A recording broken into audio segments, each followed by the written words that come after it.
anger, if not restrained, is frequently more hurtful to us than the injury that provokes it. Have you ever felt a surge of anger so intense it almost felt like a volcanic eruption within you? Imagine for a moment that this very anger, burning with the fury of 1,000 suns, could be extinguished, not tomorrow, not next week, but today. We live in a world that often feels like it's designed to test our patience at every turn, pushing us to the brink.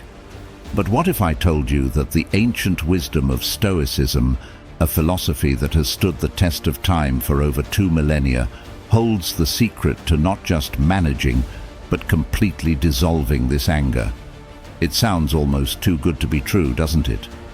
Yet, here we are, about to embark on a journey that has transformed lives, a journey that promises not just fleeting moments of peace, but a profound, lasting tranquility. Join me as we explore how Stoicism, with its deep insights into the nature of our emotions and thoughts, can guide us to a place of calmness and strength, no matter what life throws our way. Stay tuned as we dive into the heart of what it means to truly let go of anger and embrace a life of serenity and contentment. If you appreciate what we're doing here and want to join a community that dares to tread a different path, the simplest favor I'll ask from you is to hit that subscribe button.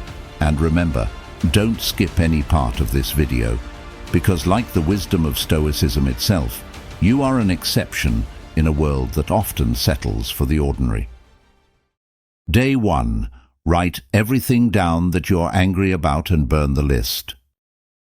The task at hand might seem simple at first glance, but it's deeply rooted in a practice that has been a source of solace and strength for many, including one of the most revered figures in history, Abraham Lincoln. Lincoln had a unique strategy for dealing with his frustrations and anger. Whenever he found himself seething with anger towards someone or something, he would retreat to the solitude of his thoughts, pen in hand, and pour all those tumultuous feelings onto paper. He called these his hot letters. He never sent them. Instead, he would destroy them, effectively allowing all those heated emotions to vanish into thin air, leaving no trail of destruction in their wake. So, why are we starting here with a task that involves writing down everything that makes us angry and then setting that list ablaze? Because there is profound wisdom in the act of letting go, a cornerstone principle in Stoicism. The Stoics teach us about the power of distinguishing between what is within our control and what lies beyond it, our reactions, our emotions, and how we choose to handle them. Those are squarely in our domain. The external sources of our anger? Not so much. This exercise serves as a physical manifestation of a deeply symbolic gesture, acknowledging our anger, confronting it, and then choosing to let it go, not allowing it to consume us or dictate our actions.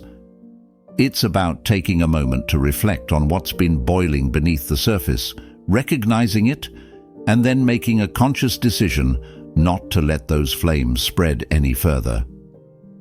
By writing it all down, we're not giving our anger a stage to perform. Instead, we're stripping it of its power, confining it to a piece of paper that will soon turn to ashes. Burning the list is not just an act of destruction, but one of profound liberation. It's a signal to ourselves that we refuse to be held hostage by our anger. It's a declaration that we are ready to move forward, unburdened by the weight of past grievances. This act, inspired by Lincoln's wisdom, is our first step toward embracing a Stoic mindset, one that values the serenity of our inner world over the chaos of the external one. As we watch the paper burn, let it be a reminder that our anger too can be reduced to ashes, leaving behind nothing but the lessons it taught us. This is not about denying our feelings or pretending they don't exist. It's about acknowledging them, learning from them, and then letting them go with grace.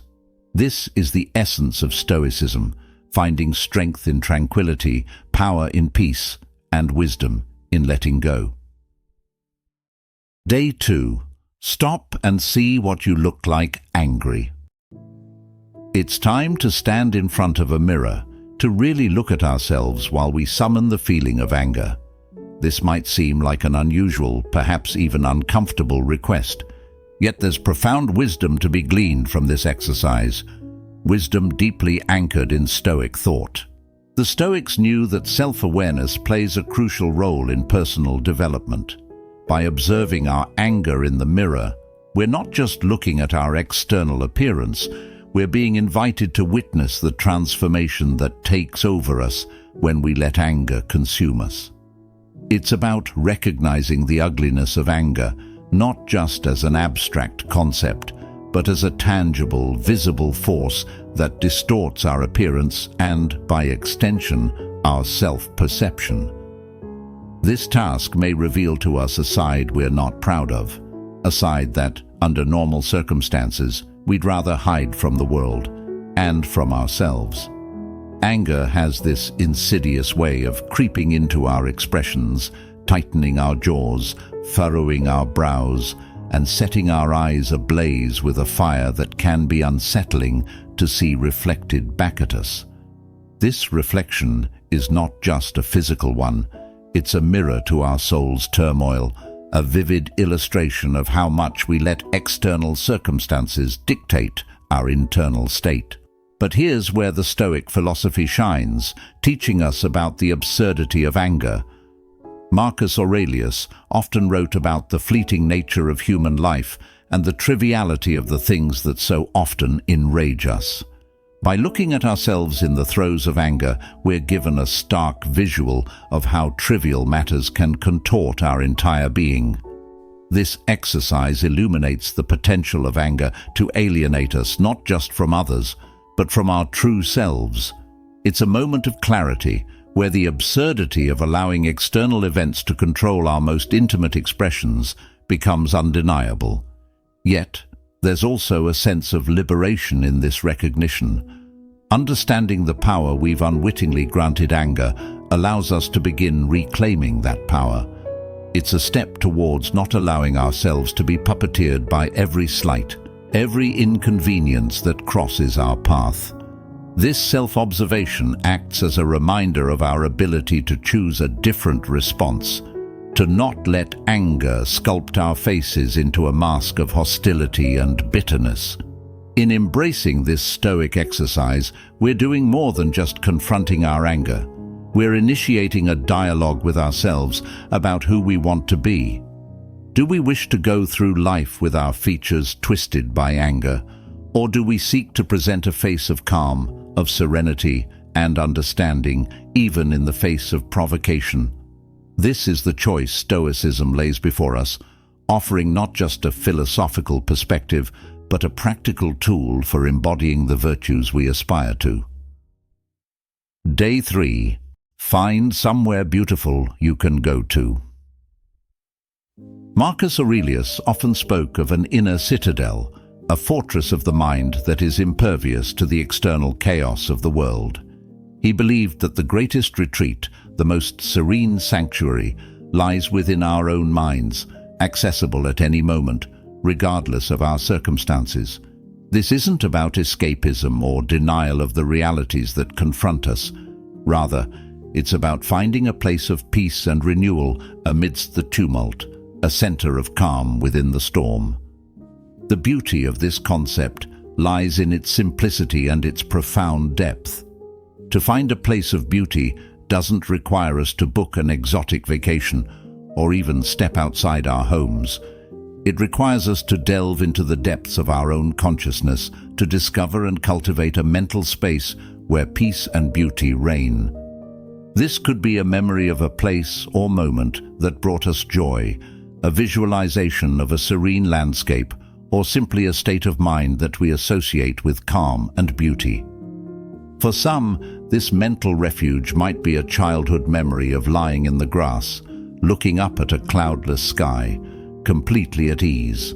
For others, it might be the imagined sound of waves crashing against the shore, or the tranquility of a mountain summit above the clouds. The key is that this place, real or imagined, is ours alone, a sanctuary that we can retreat to whenever the waves of anger begin to rise. This practice of finding our own place of beauty is not just about temporary respite, it's about fundamentally altering our relationship with anger. By consciously choosing to retreat to our place of beauty, we're exercising our ability to choose our response to the world around us. We're recognizing that while we cannot control everything that happens to us, we have complete control over how we respond. And in choosing to respond with peace, with a retreat to beauty, we're embracing one of the core tenets of Stoicism, the power of our own minds to shape our experiences. Moreover, this exercise strengthens our ability to find beauty and peace in the external world as well. As we cultivate our inner sanctuaries, we become more attuned to the moments of beauty that surround us every day. The warmth of the sun on our face, the gentle rustle of leaves in the wind, the simple joy of a shared smile. These moments, though fleeting, remind us that beauty and peace are never far from reach, that they exist not just in the grand vistas, but in the small, ordinary moments of life. Day 4. Create a mantra to repeat when you get upset. This isn't just about finding a catchy phrase to distract ourselves, it's about anchoring our thoughts, reminding ourselves of our commitment to Stoicism's principles, and consciously choosing the path of patience, understanding, and tranquility over the tumultuous waters of anger. A mantra is more than just a set of words.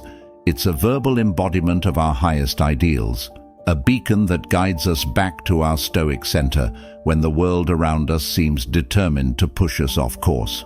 It's a practice deeply rooted in the Stoic teachings that emphasize the importance of controlling our perceptions and reactions to external events.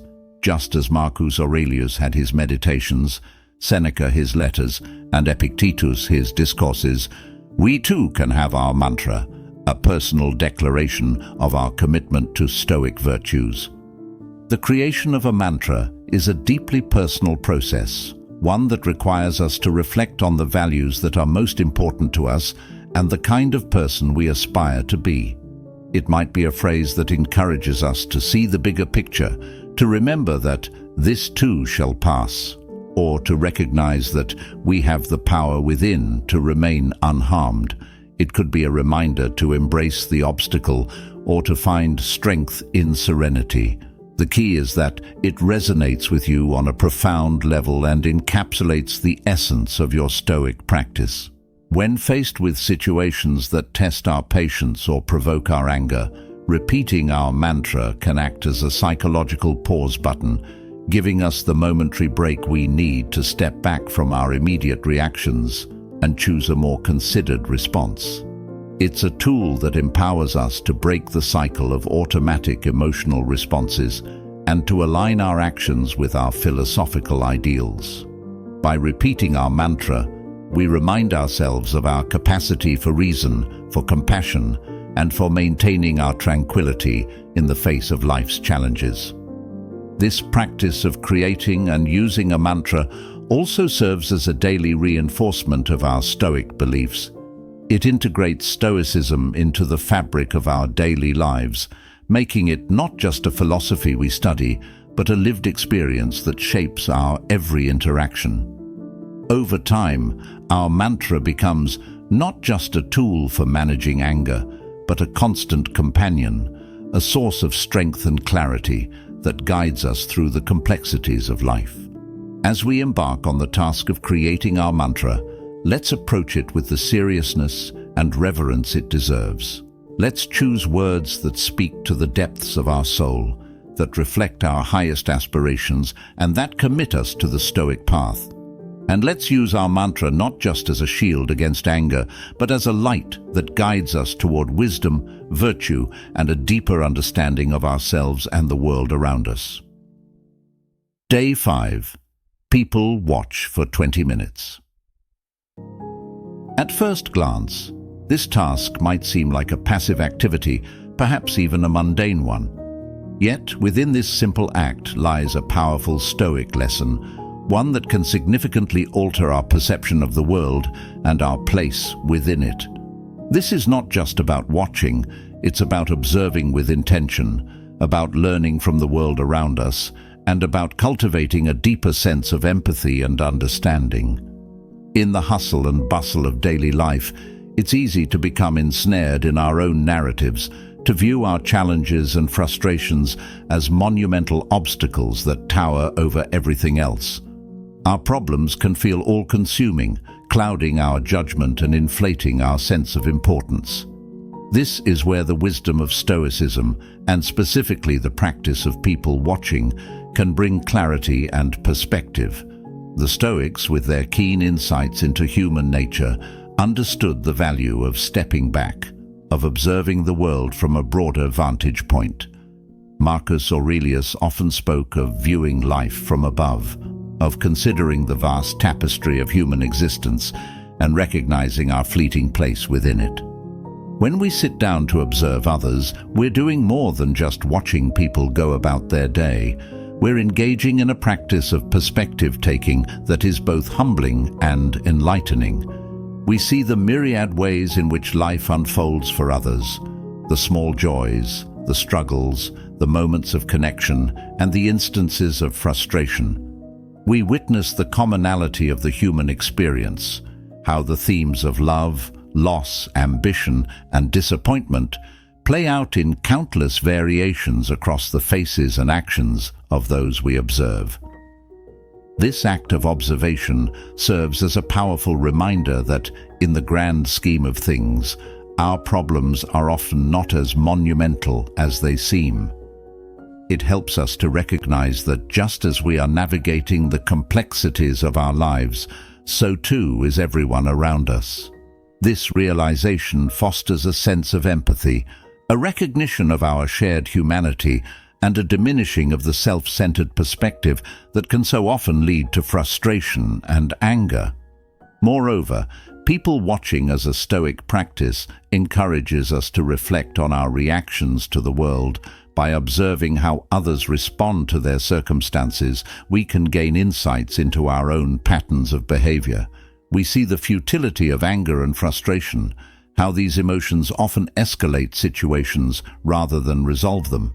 We're reminded of the Stoic ideals of equanimity and acceptance, of responding to life's challenges with grace and composure.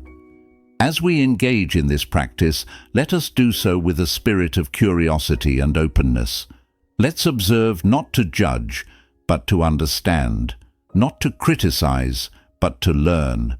Let this time of people watching be a mirror that reflects back to us the shared struggles and joys of being human, a reminder of the transient nature of our frustrations, and an invitation to respond to the world with empathy, patience, and understanding. Day 6. Discover a creative practice that captures your attention. The Stoics recognized the importance of engaging in activities that enrich the soul and expand the mind. While they might not have specifically mentioned picking up a paintbrush or strumming a guitar, the essence of their teachings encourages us to find channels for our emotions, to direct our energy towards endeavors that not only bring us joy, but also foster a sense of accomplishment and peace. Engaging in a creative outlet does more than just provide a distraction from the things that frustrate or anger us. It offers us a unique space where we can express ourselves freely without judgment or constraint. Creativity is a dialogue between our innermost feelings and the external world, a dialogue that can be incredibly therapeutic and enlightening, whether it's through writing, painting, music, dance, or any other form of creative expression. We're given the opportunity to explore our emotions, to understand them, and to transform them into something tangible and often beautiful. This transformation is where the true magic lies. By channeling our emotions into our creative endeavors, we're not merely diverting our attention away from anger. We're actively engaging in a process of alchemy, turning the lead of our frustrations into the gold of artistic expression. This process is deeply cathartic, allowing us to release pent-up emotions in a way that is constructive and enriching. Moreover, the act of creating something, of bringing a new idea or piece of art into existence, instills a sense of pride and accomplishment, counteracting the feelings of helplessness or agitation that often accompany anger.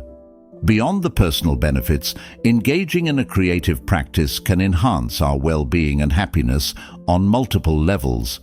Creativity stimulates the brain, encouraging us to think in new and innovative ways. It connects us with a sense of flow, that deeply immersive state where time seems to stand still and we're completely absorbed in the task at hand. This state of flow is not only incredibly satisfying, but also contributes to our overall mental and emotional health. Moreover, creativity fosters a sense of connection to our own inner worlds and to the broader community of creators and appreciators.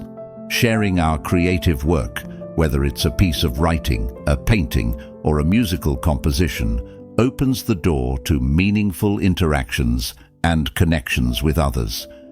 It reminds us that we're not alone in our experiences, that our emotions, in all their complexity, are part of the shared human experience. Day 7. Using an active pause. Refuse to engage. This seemingly simple technique is a powerful tool in our Stoic arsenal, helping us navigate the tumultuous seas of our emotions, particularly anger. It's about creating a deliberate space between stimulus and response, a momentary halt that allows us to choose how we react to the world around us. This practice is deeply rooted in Stoic philosophy, emphasizing the importance of self-control and the freedom that comes from not being enslaved by our immediate reactions. The concept of an active pause is not about inaction or passivity. Rather, it's a dynamic form of engagement with our own inner processes. It's about recognizing the moment when our emotions are on the verge of boiling over and consciously deciding to step back. This pause is an act of empowerment, a declaration that we are not at the mercy of our first impulses. Instead, we claim the space and time necessary to reflect on our values and choose a response that aligns with them.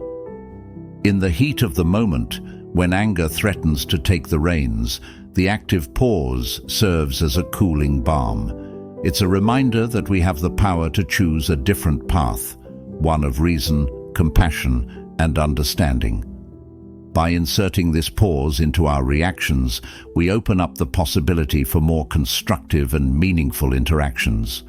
We give ourselves the chance to consider the broader context, to empathize with others, and to respond in a way that builds bridges rather than burning them. This practice also reflects the Stoic teaching that it's not external events that disturb us, but our judgment about them. When we pause, we are given the opportunity to examine these judgments, to question their validity, and to adjust our perspective. This can lead to a profound shift in how we experience the world, transforming situations that might once have sparked anger into opportunities for growth and learning. But how do we cultivate this practice in our daily lives? It starts with mindfulness, with developing an awareness of our emotional state and the triggers that can lead to anger. This awareness allows us to recognize the early signs of frustration or irritation, signaling the need for an active pause. During this pause, we can take a few deep breaths, step back from the situation, and ask ourselves key questions. Why am I feeling this way? What values do I want to guide my response? What outcome am I hoping for? This reflective process enables us to move forward with intention, choosing actions that reflect our true selves and our commitment to Stoic principles. The beauty of the active pause is that it can be applied in any situation, from minor annoyances to significant conflicts. It's a universally accessible tool that requires no special equipment or circumstances, just the willingness to take that momentary step back and choose a different response. As we practice this technique, it becomes a natural part of our repertoire, a habitual response that enhances our ability to live according to Stoic virtues. Day 8. Write down 10 things that make you angry, then find what's funny about them. This is not about trivializing our feelings or dismissing the validity of our frustrations. Instead, it's a profound practice deeply rooted in Stoic philosophy, emphasizing the power of shifting our perspective to manage our emotions more effectively. It's about the transformative power of humor and the realization that sometimes the weight we give to our grievances is a choice, and we can choose to lighten it. The Stoics understood that our reactions to external events are within our control. They taught us that by changing our interpretations or judgments of these events, we can change our emotional responses to them. This exercise is a perfect example of applying that principle. It challenges us to look at the things that typically provoke us and see them through a different lens, one that highlights the absurdity, the irony, or even the simple human folly involved. This isn't just about finding a reason to laugh. It's about recognizing the often exaggerated importance we assign to our anger triggers and choosing a more balanced, healthier response. Consider, for instance, the daily irritations that might make your list: traffic jams, spilled coffee, a colleague's annoying habit, or a misplaced phone. In the heat of the moment, these can seem like monumental frustrations, capable of derailing our entire day. But when we pause and view them from a different angle, their comedic potential begins to emerge. Traffic jams become a collective human experience in patience, or lack thereof. Spilled coffee a reminder of the universe's penchant for chaos, and so on. By finding the humor in these situations, we're not diminishing our initial feelings of frustration. Instead, we're giving ourselves permission to move beyond them, to embrace a more joyful and resilient state of mind. This practice also taps into the physiological and psychological benefits of laughter. Laughter triggers the release of endorphins, the body's natural feel-good chemicals, promoting an overall sense of well-being and temporary relief from pain. It enhances our intake of oxygen-rich air, stimulates our heart, lungs, and muscles, and increases the endorphins released by our brain. Furthermore, laughter can improve our immune system, relieve pain, increase personal satisfaction, and improve mood, long-term benefits that can contribute significantly to our health and happiness. Moreover, finding humor in our frustrations can foster a sense of connection with others. Shared laughter is one of the quickest ways to bond and reduce social tension. When we share our humorous perspective on common frustrations, we are likely to find that others can relate, creating moments of connection and understanding. This not only helps to dissipate our anger, but also reminds us that we're not alone in our experiences.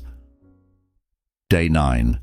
Find a physical outlet for your anger. The Stoics believed in the virtue of self-discipline and the importance of maintaining harmony between the mind and the body. They recognized that a perturbed mind could disrupt physical well-being and vice versa. Hence, they advocated for practices that could fortify the mind's resilience and ensure its dominion over emotions such as anger. Exercise, in this context, emerges as a powerful tool, a physical manifestation of Stoic principles that teaches us to redirect our turbulent energies and cultivate a state of calm and balance. Engaging in physical activity, be it a brisk walk, a rigorous workout session, or a tranquil session of yoga, serves multiple purposes. Firstly, it acts as a distraction, pulling our focus away from the objects of our anger and allowing us a reprieve from the cycle of negative thoughts. This in itself can be incredibly liberating, providing us with the space and clarity needed to reassess our emotions from a more balanced perspective. More profoundly, exercise influences our physiological state, triggering the release of endorphins, often referred to as the body's natural mood elevators. These chemicals have the power to mitigate the sensations of pain and foster a sense of well-being, effectively countering the physical and emotional strain of anger. The act of moving our bodies, pushing through physical limitations, and achieving personal milestones can also reinforce our sense of self-efficacy and control, reminding us of our ability to conquer challenges both on and off the exercise mat. But the benefits of exercise extend beyond the immediate rush of endorphins or the distraction it provides. Regular physical activity has been shown to reduce levels of stress, anxiety, and depression over time, contributing to a more resilient and composed emotional state. It enhances our capacity for self-regulation, making it easier for us to manage our responses to anger-inducing situations. In essence, exercise equips us with a kind of emotional armor, fortifying us against the slings and arrows of daily life and enabling us to face challenges with stoic calm and determination. As we embark on today's exercise, let us approach it not merely as a physical task, but as a practice imbued with philosophical significance.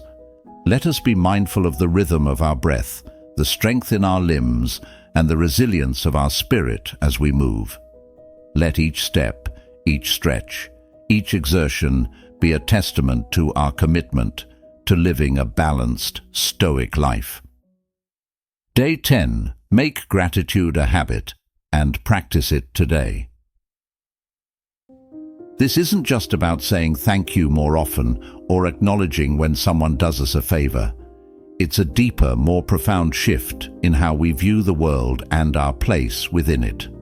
Cultivating gratitude is a practice deeply interwoven with Stoic philosophy, which teaches us to appreciate what we have, to understand the value of our experiences, and to see the abundance that surrounds us, even in our darkest moments. The Stoics recognized that our focus determines our reality. By choosing to shift our focus from our frustrations and angers to the abundance and beauty in our lives, we open ourselves up to a transformative experience. This shift isn't about ignoring the challenges or injustices we face, but about changing our relationship with them. It's about seeing the opportunities for growth, learning, and connection that even our most difficult moments provide. Practicing gratitude means actively looking for the good in our lives, acknowledging it, and appreciating its value. It means waking up each day and recognizing the miracle of life itself, the beauty of the natural world, the kindness of friends, the comfort of home, and the myriad small blessings that we often overlook in our pursuit of something more, something better. It's about realizing that contentment doesn't come from external achievements or possessions, but from an inner sense of appreciation and acceptance of what is. This practice enriches our lives in countless ways. It fosters a sense of contentment that isn't easily shaken by external circumstances. When we're grateful, the setbacks and irritations that once might have sparked anger become less significant, less capable of disturbing our peace. Gratitude strengthens our relationships, as it encourages us to see and appreciate the value in others. It transforms our interactions, making us more generous, empathetic, and kind. Moreover, gratitude has profound effects on our mental and physical health. Studies have shown that practicing gratitude can improve sleep, reduce stress, enhance our immune system, and contribute to a lower risk of chronic diseases. It can increase our overall satisfaction with life, making us more resilient in the face of adversity, and more open to the beauty and opportunities that life offers. But how do we make gratitude a habit? It starts with intention. It requires us to slow down, to pay attention, and to consciously acknowledge the good in our lives. It might involve keeping a gratitude journal where we record the things we're thankful for each day. It could mean starting or ending our day with a gratitude meditation, reflecting on the blessings we've received. Or it could be as simple as expressing our appreciation to others more often, not just through our words, but through our actions. As we close this chapter of our Stoic journey together, remember that the path of growth, resilience, and inner peace doesn't end here. It's woven into the fabric of your daily life, in every breath, every challenge, and every moment of gratitude. Carry the wisdom of Amor Fati with you, let it light your way, and transform every obstacle into a stepping stone towards your greatest self. Thank you for walking this path with me, for embracing the lessons of Stoicism, and for being an essential part of the Stoic Journal. Don't let the journey end here. I invite you to watch one of the suggested videos on your screen to continue exploring, learning, and growing. Together, we're not just studying Stoicism, we're living it.